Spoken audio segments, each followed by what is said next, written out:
నీకు శ్రమ కలుగుతుందంటే పక్కన ప్రార్థన చేసుకో, టాలీ చేసుకుని అర్థమైపోద్ది. ఎబ్బేజు ప్రార్థన చేస్తున్నాడు, ఎబ్బేజు మొరపెడుతున్నాడు. కుటుంబం అంటే ఏడుపు కొట్టాడంది, అన్నదమ్ములు ఏడుపు కొట్టాడంది, సమాజం ఏడుపు కొట్టాడంది. తల్లే తోడ పుట్టినని కనీ పెంచిన తల్లి అంది, నువ్వు ఏడుపు కొట్టాడు రా, నువ్వు ఎందుకు పనికిరావరంది.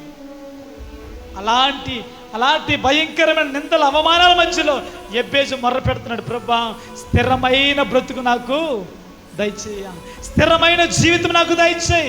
నా కుటుంబంలో నాకు స్థిరమైన జీవితం లేదు, బయట నాకు స్థిరమైన బ్రతుకు లేదు.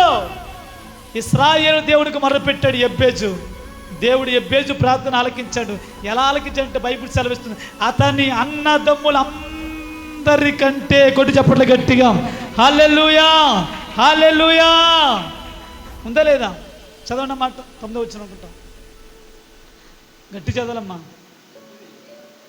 ఎబ్బేజు తన సహోదరులందరికంటే ఘనత పొందినవాడాయను. దేవునికి స్తోత్రం చెప్పండి గట్టిగా.